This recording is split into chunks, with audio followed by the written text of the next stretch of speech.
नमस्ते विद्यार्थ्यांनो, इकडे लक्ष द्या। तर आज आपण नवोदय प्रवेश परीक्षेसाठी असणार नवोदय प्रवेश परीक्षेसाठी जे प्रकरण आहे आपल्याला कोणांचे प्रकार व त्याचे उपयोजन यामधील सर्व पायाभूत माहिती आपण 2 तासिकेमध्ये पाहिलेली आहे। आता आपण या तासामध्ये नमुना प्रश्न आणि स्वाध्यायातील प्रश्न पाहूयात। तर पहा, नमुना प्रश्नामधील पहिला प्रश्न आहे, फार सोपे प्रश्न आहे इथे। घड्याळात मध्यान्हपूर्व 4 हे इंग्रजीमध्ये 4 AM असं लिहिले, 4 AM वाजले असता त्यांच्या मिनिट काटा, त्यांच्या म्हणण्यापेक्षा त्याच्या मिनिट काटा व तास काटा यामधील कोणकोणत्या प्रकारचा असेल। तर मी तुम्हाला घड्याळातील तास काटा आणि मिनिट काटा यामध्ये होणारा कोन सुद्धा शिकवलेला आहे। कोणाचा प्रकार ओळखायचा आहे, किती अंशाचा होतो करेक्टली माहित नसेल तरी चालेल या प्रश्नामध्ये, पण जर आपल्याला विचारलं किती अंशाचा होतो तर आपल्याला ते अंशच त्याचं मापच सांगावं लागेल। आता इथं फक्त कोणत्या प्रकारचा होतो आपण घड्याळ काढूया। एक वर्तुळ काढा, बघा घड्याळ काढताना वर एकदम 12, त्याच्या अपोजिटला 6, उजव्या बाजूला 3, डाव्या बाजूला 9, या दोन्हीच्या मध्ये 1 2, इथं 1 2, 3 नंतर 4 आणि 5, हे 4 आणि 5, त्यानंतर 7 आणि 8, त्यानंतर 10 आणि 11, अशा पद्धतीने घड्याळ। आता तुम्हाला माहित आहे घड्याळ गोलात्मक, घड्याळाचे काटे वर्तुळाकार फिरतात, त्याच्यामुळं ते 360 अंशामधून फिरत असतात। एक फेरी पूर्ण केली की प्रत्येक काट्याने किती कोण अंशात्मक माप कापलेलं असतं तर 360, मग तो मिनिट काटा असो किंवा तास काटा असो। आता एकूण वर्तुळाचं माप आपल्याला माहित आहे किती असतं, वर्तुळ कंसाचं एकूण टोटल माप 360 अंश असतं वर्तुळाचं। मग याच्यात किती अंक आहेत बाळांनो, 12। मग 12 ने जर भागला आपण तर काय येणार आहे, 12 त्रिक 36, म्हणजे प्रत्येक 2 लगतच्या अंकांमध्ये घड्याळातील 30 अंशाचा कोन तयार होत असतो। मग आपल्याला किती वाजलेत असं सांगितलंय पहा, 4। मग ते सकाळचे वाजू अथवा दुपार नंतरचे वाजू, घड्याळाच्या 2 काट्यामध्ये कोण तर सारखाच होणार आहे। मग बघा आपण 4 वाजले हे दाखवूयात।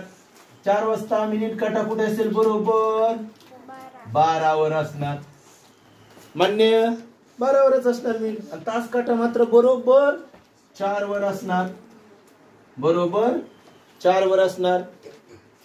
मग आता हा कोन कोणत्या प्रकारचा आहे पाहता क्षणी तुमच्या लक्षात पण येतं, पण आपण त्याचं ॲक्युरेट माप पण काढूयात। अलग लक्षात, हे बघा कधी पण मिनिट काट्याकडून जायचं, मिनिट काटा इकडून असला तर इकडून जायचं तास काट्याकडे, कुठं पण मिनिट काटा असेल तर हे बघा मिनिट काटा कुठं आहे, 12 वर। 12 ते 1 पर्यंत किती अंशाचा कोन तयार होईल, 30, त्यानंतर 30 अंतर, त्याच्यानंतर पुढं 2 पर्यंत आणखी 30, पुन्हा 3 पर्यंत आणखी 30 आणि 4 पर्यंत आणखी 30। या सगळ्यांची जर बेरीज केली आपण तर किती बेरीज येते, 120 अंश, 120, आणि 120 अंशाच्या कोणाला आपण काय म्हणतो, विशाल कोन, बरोबर आहे की नाही। मग विशाल कोन कुठे आहे आपल्याकडे, पर्याय क्रमांक C हे आपलं उत्तर आहे। काहीही अवघड प्रश्न नव्हता। यानंतर आपण पाहूया दुसरा प्रश्न। प्रश्न फार सोपे आहे त्याच्यावरचे, एकदा जर आपल्याला माहित झालं की नाही कोण, कोणाचे माप, कोणाचा प्रकार, तर हे प्रश्न फारच सोपे आहे। टेबलाचा पृष्ठभाग व त्याचे पाय या मध्ये कोणत्या प्रकारचा कोन तयार झालेला असतो असं आपल्याला विचारलेलं आहे। तर नीट लक्षात घ्या, कालच आपण पाहिलं की कोणाचे उपयोजन पाहत असताना सुताराला त्याचा उपयोग होतो, पाहिलं की नाही। लाकडी वस्तू बनवताना, टेबल बनवताना, काय असेल खुर्ची बनवताना, दरवाजे खिडक्या या वस्तू बनवताना सुताराला कोणाचे उपयोजन करावे लागते हे काल पाहिलं आपण। याच्यामध्ये लक्षात घ्या, तुम्ही टेबल पाहता, तुमच्या घरी असतो, शाळेमध्ये आहे, टेबल सगळ्यांनी पाहिलाय।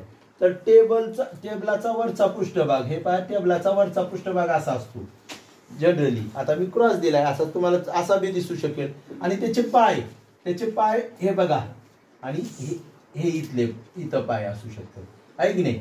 मग तुमच्या लक्षात येईल यांच्यामध्ये या टेबलाचे पाय आणि याच्यामध्ये हे बघा, तुम्ही जर पाहिलं तर इथं किती अंशाचा कोण तयार होत असतो बाळांनो?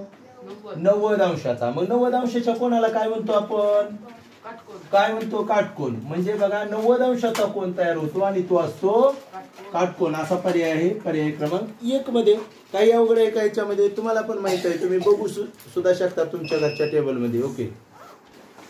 त्यानंतर नमुना प्रश्न पाहिल्यानंतर आपण स्वाध्याय 11 यामधील प्रश्न पाहूया. चला, पहिला प्रश्न आहे, पुढील पैकी सरळ कोणाचे माप कोणते आहे? बाळांनो, आता पुढील पैकी दिलेला आहे म्हणजे पर्यायामध्ये दिलेला आहे. आपल्याला सरळ कोणाचे माप काय असते माहित आहे, बरोबर आहे की नाही? सरळ कोणाचं माप काय असतं? तर ॲक्युरेट, बरोबर 180 अंश असतं, बरोबर. मग 180 अंश कुठे आहे? तर पर्याय क्रमांक बी मध्ये आहे. पण लक्षात घ्या, सगळ्याचा आपण पाहूयात. हा 145 अंशाचा कोण आहे, त्याचं नाव आपल्याला सांगता आलं पाहिजे. हा, तो विशाल कोण असणार? विशाल कोणाचं माप काय असतं? तर बघा, हा आहे विशाल कोण. त्याचं माप असतं एक तर विशाल कोणाचं 90 पेक्षा जास्त आणि 180 अंशापेक्षा कमी असतं बघा, म्हणजे त्याला आपण विशाल कोण म्हणतो. आता हा कोण इथं जर पाहिलं तर 270 अंश आहे. मग या कोणाचं नाव पण माहित पाहिजे आपल्याला. तो काय आहे? प्रविशाल कोण. आणि प्रविशाल कोण त्याचं पण माप आपल्याला माहित पाहिजे. काय असतं प्रविशाल कोणाचं माप? तर तो 180 अंशापेक्षा जास्त मापाचा असतो. आणि किती पेक्षा कमी असतो तो? 360 पेक्षा कमी, आहे की नाही? मग म्हणून हा प्रविशाल कोण आहे. हे माप तर काय आहे? 180 आहे. म्हणजे हा सरळ कोण आहे. हा कोणता कोण आहे? सरळ कोण आहे. आणि हे काय आहे? 360. 360 अंश मापाचा कोण कोणता असतो? तर पूर्ण कोण, त्याला आपण कम्प्लीट अँगल सुद्धा म्हणतो. मग आपल्याला विचारलेलं होतं सरळ कोणाचं माप कोणतं? सरळ कोणाचं माप किती असतं? तर 180 अंश. म्हणून पर्याय बी आपलं उत्तर आहे. बाळांनो, यानंतर आपण पाहूया दुसरा प्रश्न. नीट लक्षात घ्या बरं का, इथं थोडीशी चूक होण्याची शक्यता असते. आपलं थोडस संकल्पना क्लिअर असली पाहिजे. साधे साधे प्रश्न, असे जर प्रश्न चुकलो आपण तर मग आपला नवोदयला लागणं कठीण आहे. म्हणून असे प्रश्न चुकले नाही पाहिजे. सोपं आहे, नीट बघा. पुढील पैकी कोणती आकृती प्रविशाल कोण दर्शविते? म्हणजे इथं आपल्याला 4 आकृत्या दिलेल्या आहेत आणि त्या 4 आकृत्यापैकी कोणती आकृती प्रविशाल कोण दर्शविते असं म्हटलंय. अगोदर प्रविशाल कोण कशाला म्हणतो रे आपण? ज्याचं माप काय असलं पाहिजे? 180 अंशापेक्षा जास्त. याच्या पूर्वी मी सांगितलं प्रश्नात मी, आहे की नाही? आणि 360 अंशापेक्षा कमी असलं पाहिजे. त्याला आपण काय म्हणतो? प्रविशाल कोण, बरोबर. त्याला आपण काय म्हणतो? प्रविशाल कोण.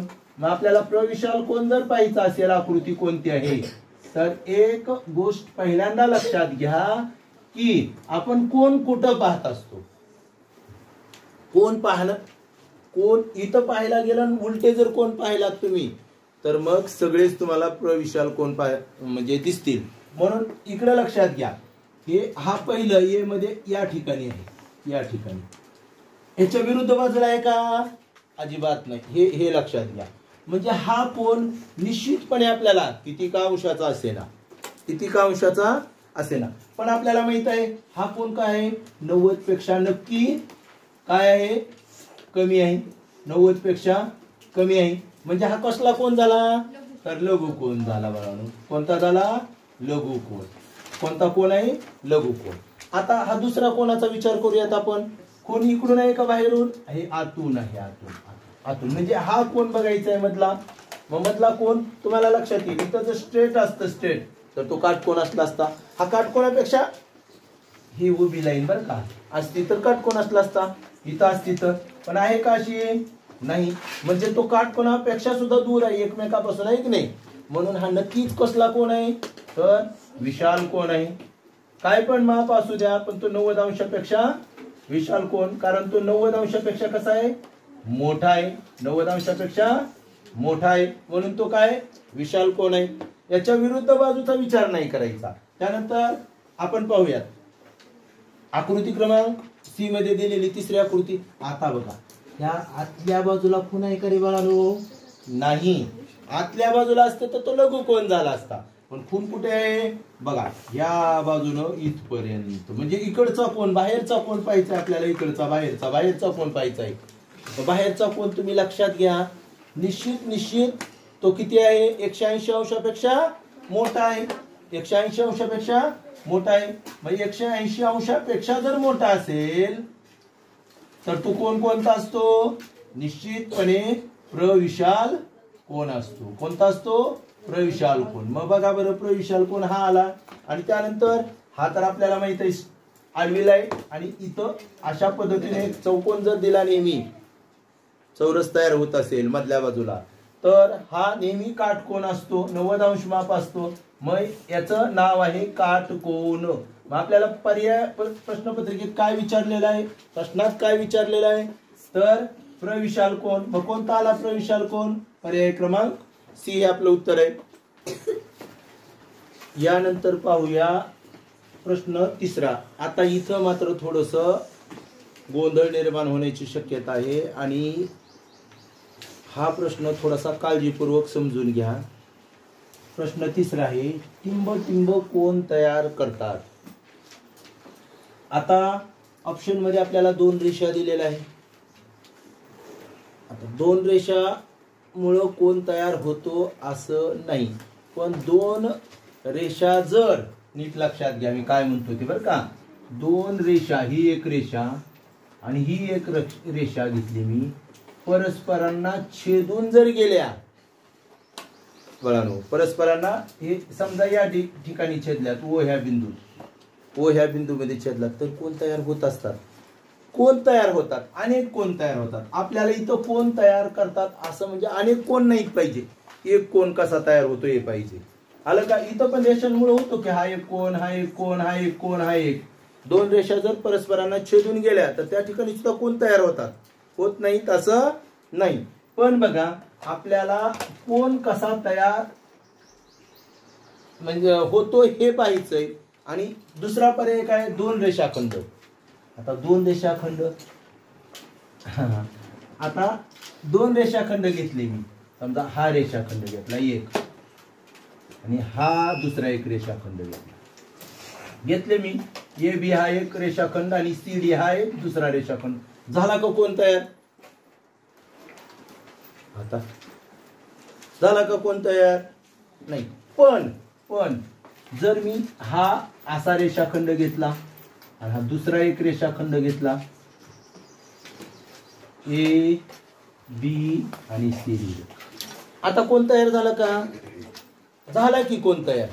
या ठिकाणी झाला की नाही कोण तयार. मग इथं नाही झाला पण इथं कोण तयार झाला. 2च रेषाखंड आहे.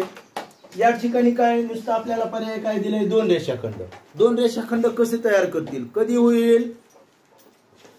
होईल जर त्यांचा एकच सामायिक शिरोबिंदू असेल. मग आपल्याला नुसतं 2 रेषाखंड म्हटलंय म्हणून नाही येणार. तिसरा आहे बघा 2 किरण. हे बघा ह्या रेषाखंडालाच मी बनवलं किरण बनवलं. झाला का कोण तयार नाही झाला. पण ह्याच रेषाखंडाला मी पुन्हा कोण बनवलं किरण बनवलं. आता मात्र कोण तयार झालेला आहे. म्हणून नुसतं 2 किरण असून चालणार नाही. 2 रेषा असून पण चालणार नाही. आता सामायिक शिरोबिंदू असणारे 2 रेषाखंड बघा. सामायिक शिरोबिंदू असणारे 2 रेषाखंड इथं पण मी काढलं होतं. आता बघा हा एक रेषाखंड आहे एक्स वाय आणि दुसरा एक रेषाखंड आहे झेड वाय झेड. मग ह्या 2 रेषाखंडाचा एक सामायिक शिरोबिंदू आहे. कोणता आहे शिरोबिंदू दोघांचा पण शिरोबिंदू सामायिक तर तो आहे शिरोबिंदू वाय आहे. म्हणून या ठिकाणी कोण तयार झालेला आहे होतो. मग इथं इथं काय महत्वाचं, सामायिक शिरोबिंदू हा शब्द महत्वाचा आहे. मग कधी कधी रेषाखंड म्हणतील, कधी कधी किरण पण म्हणू द्या, काय अडचण नाही. दोन सामायिक, बघा सामायिक शिरोबिंदू असणारे दोन रेषाखंड असू द्या किंवा दोन किरण असू द्या. मग या ठिकाणी आपल्याला दोन रेषाखंड दिलेला आहे म्हणून पर्याय क्रमांक डी आपलं उत्तर आहे. हा नीट. यानंतर पहा चौथा प्रश्न, कात्रीच्या जोडलेल्या पात्यांमध्ये कोणता कोण तयार होणार नाही, होणार नाही असं म्हटलंय. हे बघा या ठिकाणी कातर आहे, हे कात्री आहे की नाही. मग याची पाते म्हणजे हे एक पाते आणि हे एक पाते, याला पात म्हणायचं. काय म्हणायचं, पाते. आणि याच्यामध्ये कोणता कोण तयार होणार नाही असं विचारलंय, होणार नाही विचारलंय. हे बघा आता पाते एकमेकांवर आहेत, पाते एकमेकांवर आहे म्हणजे कोण किती अंशाचा कोण तयार आहे, शून्य. म्हणजे तो शून्य कोण, म्हणजे शून्य कोण तयार होतो. इथं आपल्याला तयार होणार नाही विचारलंय. मग शून्य कोण तयार होतो, जसजसे पाते एकमेकापासून असे दूर जायला लागतील तस तसा हा लघु कोण आहे कुठपर्यंत राहील, तो जोपर्यंत खालचा आडवा आणि उभा. हा बघा हा काटकोन पण तयार होतो. म्हणजे आपण पाहिलं शून्य कोण तयार होतो, लघु कोण तयार होतो, काटकोन तयार होतो. असंच मी आणखी लांब नेत गेलं तर जास्तीत जास्त विशाल कोण तयार होतो. पण ते पाते एकमेकांच्या विरुद्ध कधीच जात नाहीत कात्रीचे, एकमेकांच्या विरुद्ध. हे पात एक ह्या बाजूला सरळ आणि दुसरं पात ह्या बाजूला सरळ. तुमची कात्री बिघडलेली असेल तर जाईल, पण कात्री जर व्यवस्थित असेल तर जाणार नाही. म्हणजे मोठ्यात मोठा विशाल कोण तयार होतो. मग कोणकोणते होत नाहीत, एकतर त्याचे सरळ कोण होत नाही, त्यानंतर प्रविशाल कोण तयार होत नाही आणि पूर्ण कोण पण तयार होत नाही. मग आता ह्या तिघापैकीच नाव असलं पाहिजे पर्यायामध्ये आपल्याला, प्रविशाल कोण, सरळ कोण किंवा पूर्ण कोण. आपण बघूयात काय आपल्याला दिलेलं, प्रविशाल कोण. म्हणून आपलं उत्तर येणार आहे प्रविशाल कोण. काय अडचण, ओके. यानंतर आपण प्रश्न पाहूयात पाचवा, पुढील पैकी कोणत्या घड्याळाच्या दोन काट्यांमध्ये काटकोन झाला आहे. बाळांनो काय म्हटलंय, काटकोन झाला आहे. तुम्हाला माहित आहे काटकोन म्हणजे किती अंशाचा असला पाहिजे. हा काटकोन म्हणजे 90 अंशाचाच कोन तयार झालेला असला पाहिजे. आपण बघूयात आता मी आकृत्या काढल्या नाहीत त्यासाठी घड्याळच दाखवतो. मी पहिल्यांदा किती वाजलेले आहेत, 3. मग घड्याळामध्ये आपण 3 वाजूया. हे घड्याळ हे बघा 12 वर आहे, हे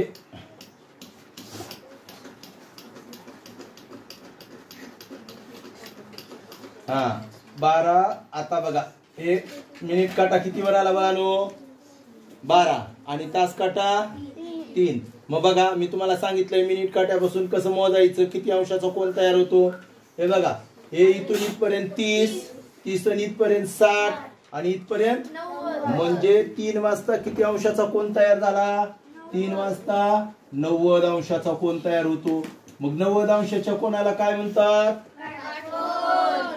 म्हणजे पहिल्याच पर्यायामध्ये काटकोन तयार झालेला आहे. तरी पण पाहूयात आपण पाहूयात की प्रत्येक वेळी किती अंशाचा कोन किंवा कोणता कोन तयार होतो, एवढं तर आपल्याला माहित होईल.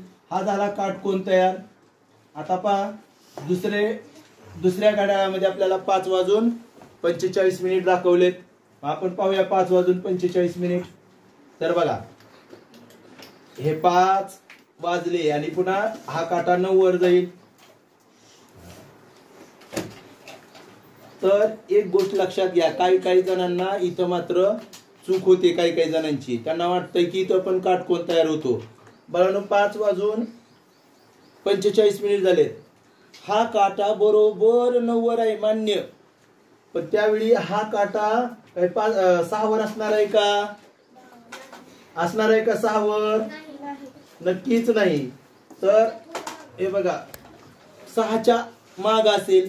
म्हणजे बघा कोण किती अंशाचा कोन तयार होईल, ह्या 9 पासून 8 पर्यंत 1 तास झाला 30. 8 पासून 7 पर्यंत पुन्हा 30, 60 झाले. 7 पासून 6 पर्यंत पुन्हा 30, 90 झाले. पण बरोबर 6 वर नाही ना, 6च्या मागच आहे, म्हणजे अजून काहीतरी जास्त आहे. बरोबर आहे की नाही? 15 नाही म्हणता येत, 8.5 7.5 होतंय. किती होतंय? 7.5.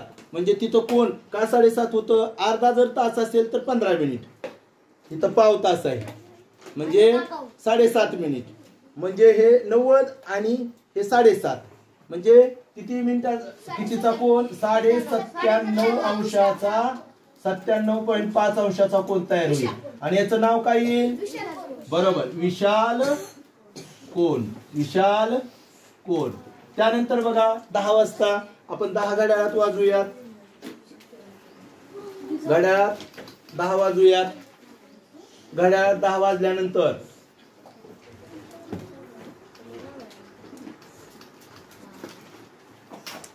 बघा आता 10 वाजता मात्र तुमच्या एक गोष्ट लक्षात येईल की मिनिट काटा कुठं असणार आहे? बरोबर 12 वर. आणि तास काटा कुठं असणार आहे? 10 वर. मग बघितलं तर दोन्ही एकमेकावर करेक्ट आहेत. म्हणजे काय? इथून इथपर्यंत 30 आणि पुढे इथपर्यंत 60. आता काय हा काटा काय मागं पुढे नाही बरोबर वाजल्यामुळं, म्हणून बरोबर 60 अंशाचा कोण तयार होईल.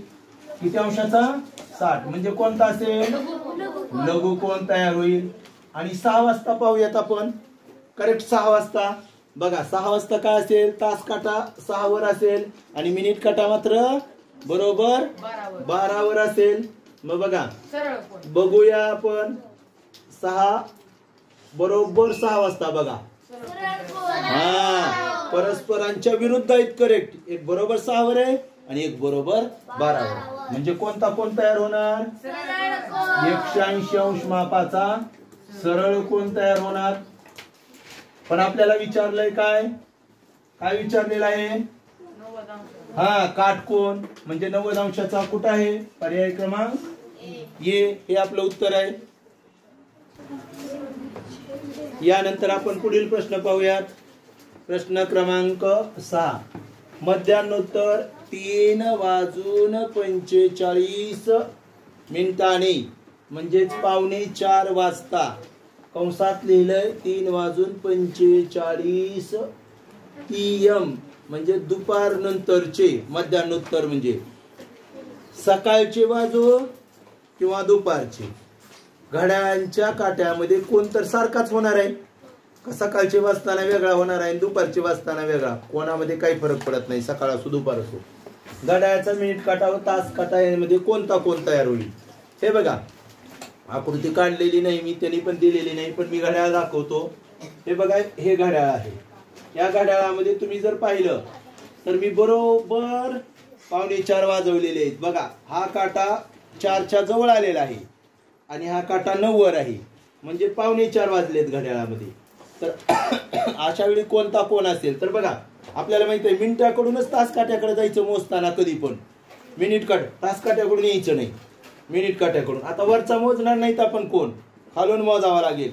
मग बघा 9 पासून 8 पर्यंत 30 अंश, पुन्हा आणखी 7 पर्यंत 60, 6 पर्यंत 90, 5 पर्यंत 120 आणि 4 पर्यंत 150. पण 150 सुद्धा नाही, त्याच्या सुद्धा महागच आहे तो. अजून किती मिनिट कमी आहे? 15. म्हणजे 7.5 न माग आहे, अजून पुढं आहे पलीकडं. म्हणजे वाढवावं लागेल 7.5. म्हणजे कितीचा कोण होणार आहे? 157.5. कितीचा? 157.5. पण आपल्याला 157.5 होऊ द्या अथवा काय असू द्या, आपल्याला फक्त किती अंशाचा विचारलेलाच नाही, आपल्याला विचारलेला आहे कोणता कोणता आहे. तुम्हाला 150 तरी झाला हे लक्षात येतंय. मग 150 अंशाचा कोण म्हणजे काय असतं तर त्याचं नाव तर कोणता असतो? विशाल कोण. म्हणून पर्याय क्रमांक सी हे या प्रश्नाचं आपलं उत्तर येणार आहे. आलं लक्षात? यानंतर प्रश्न क्रमांक 7 पहा, नीट लक्ष द्या.